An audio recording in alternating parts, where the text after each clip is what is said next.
కల్వకుంట్ల. ఈ ఇంటి పేరు తెలియని వారుండరు తెలంగాణలో. తెలంగాణను 10 ఏళ్ల పాటు పాలించిన స్మాల్ కరెక్షన్, ఏలిన పెద్దల ఇంటి పేరుది. ఇది ఆరోపణ కాదు, ఆక్రోశం అంతకన్నా కాదు. ఏ స్కామ్ తీగలాగినా డొంకంతా వారిళ్ల వద్దనే కదులుతుంది. మరి ఒక్కొక్క స్కామ్లో బయటపడుతున్న వారి పేర్ల ముందున్న సర్నేమ్ ఇదే. అయితే వారు, లేదంటే వారి కుటుంబ సభ్యులు. ఇంతకీ ఈ కేసులేంటి, కల్వకుంట్ల స్కామ్లేంటి? ముందుగా మాజీ సీఎం కేసీఆర్, అప్పటి మాజీ మంత్రి ట్రబుల్ షూటర్ హరీష్ రావు విషయానికి వద్దాం. కేసీఆర్, హరీష్ రావు అంటే ఒకప్పుడు కాళేశ్వరం ప్రాజెక్టు గుర్తొచ్చేది. మోక్షగుండం విశ్వేశ్వరయ్యను మించి తానే డిజైన్లు గీశానని చెప్పుకున్న కేసీఆర్, దగ్గరుండి తానే కట్టించానని చెప్పుకున్న హరీష్ రావు ఇద్దరు సైలెంట్ అయిపోయారు.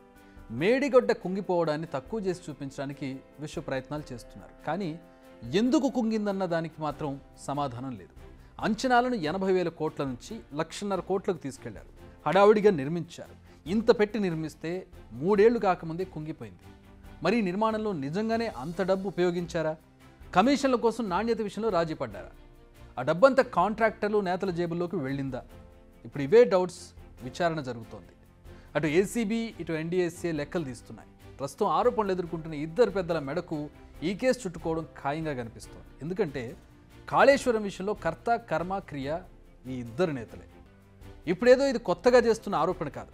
ఈ ప్రాజెక్టు క్రెడిట్ మొత్తం ఈ ఇద్దరు నేతలే తీసుకున్నారు. మరి తేడా వచ్చినా వారే కదా ముందుండి బాధ్యత తీసుకోవాల్సింది.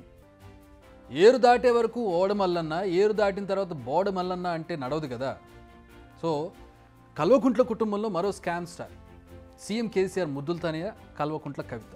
ఎంపీగా ఓడితే ఎమ్మెల్సీ పదవిని కట్టబెట్టి మరీ ఆదరించారు కేసీఆర్. మరి ఆమె ఏం చేసింది? తెలంగాణ ప్రజల కోసం కాకుండా కల్వకుంట్ల ఆర్థిక సామ్రాజ్య విస్తరణపై ఫోకస్ చేసింది. సౌత్ గ్రూప్ పేరుతో లాబీని క్రియేట్ చేసి ఏకంగా ఢిల్లీ సీఎం అరవింద్ కేజ్రీవాల్తో డీల్ సెట్ చేసింది. పాలసీలో మార్పులు, 100 కోట్ల ముడుపులు, వీటన్నిటి కర్త, కర్మ, క్రియ కవితే అంటోంది ఈడీ. స్టేట్ను తండ్రి, ఇతర కుటుంబ సభ్యులు చూసుకుంటే నేషనల్ వైడ్గా ఆ బాధ్యతను కవిత చూసుకుంటోందన్న సెటైర్లు కూడా వినిపిస్తున్నాయి. సోషల్ మీడియాలో స్ప్రెడ్ అవుతూనే ఉన్నాయి. అందుకే స్టేట్ పోలీసులు కాకుండా సెంట్రల్ ఏజెన్సీలు అరెస్ట్ చేశాయి. ఇప్పట్లో ఆమె బయటకు రావడం కష్టమేనన్న వాదన బీఆర్ఎస్ నేతల నుంచే వినిపిస్తోంది. మొత్తంగా ఈ లిస్టులో లేటెస్ట్గా చేరిన మరో నేత, బీఆర్ఎస్ తెర వెనుక మంత్రంగా నడిపించే నేత, కేసీఆర్కు అత్యంత సన్నిహితుడు ఎంపీ సంతోష్ రావు. ఈయనపై కేసు రిజిస్టర్ అయ్యేందుకు రీజన్ భూ కబ్జాలు. ఏకంగా బంజారా హిల్స్ రోడ్ నెంబర్ 14లోని ఒక ఖరీదైన ప్లేస్ను కబ్జా చేశారని ఆయనపై ఆరోపణలు. ఫోర్జరీ, ఫ్యాబ్రికేటెడ్ డాక్యుమెంట్స్ క్రియేట్ చేసి 1350 స్క్వేర్ ఫీట్ల భూమిని కబ్జా చేశారంటూ కేసు రిజిస్టర్ చేశారు. ఈ కేసు డీటెయిల్స్లోకి వెళితే బంజారా హిల్స్లోని రోడ్ నెంబర్ 14, సర్వే నెంబర్ 129/54లో ఉంది ఈ ల్యాండ్. 2010లో కరణ్ దూబే, ఆయన వైఫ్ భారతి దూబే నుంచి నవయుగ కంపెనీ పర్చేజ్ చేసింది. లాస్ట్ ఇయర్ నవంబర్లో కూడా ఈ ప్రాపర్టీ నవయుగ పేరు మీదే ఉంది. కానీ ఒక్కసారిగా సీన్ మారింది. అది తమ భూమి అంటూ జిహెచ్ఎంసీకి జోగిన్పల్లి సంతోష్రావు, లింగారెడ్డి శ్రీధర్ ట్యాక్స్ కడుతుండడంతో నవయుగ కంపెనీ షాక్ అయింది. తమ ల్యాండ్ కబ్జా అయిందని గుర్తించి న్యాయం చేయండి అంటూ పిఎస్ గడప తొక్కింది.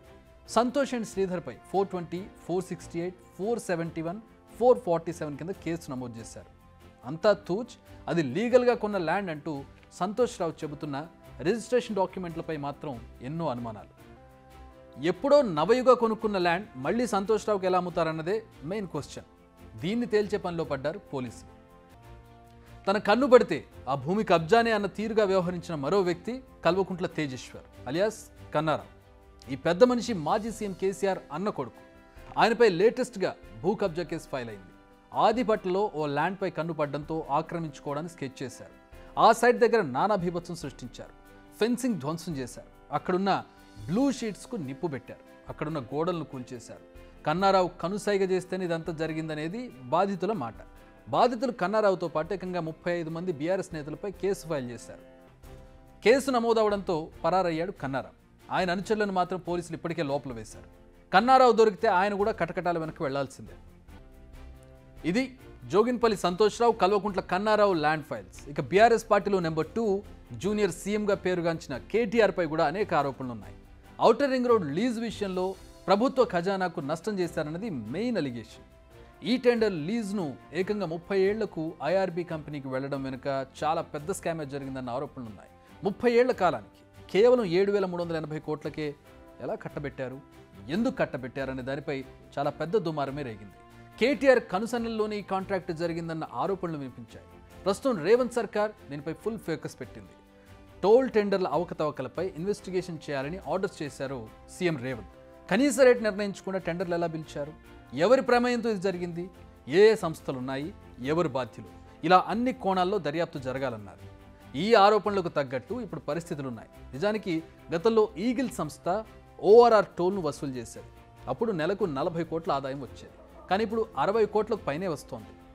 గతంతో పోలిస్తే ఆదాయం ఎందుకు పెరిగింది అంటే గతంలో కూడా ఇలానే ఆదాయం ఎక్కువ వచ్చిందా? ఆ వచ్చిన ఆదాయం ఎవరి జేబుల్లోకి వెళ్ళింది?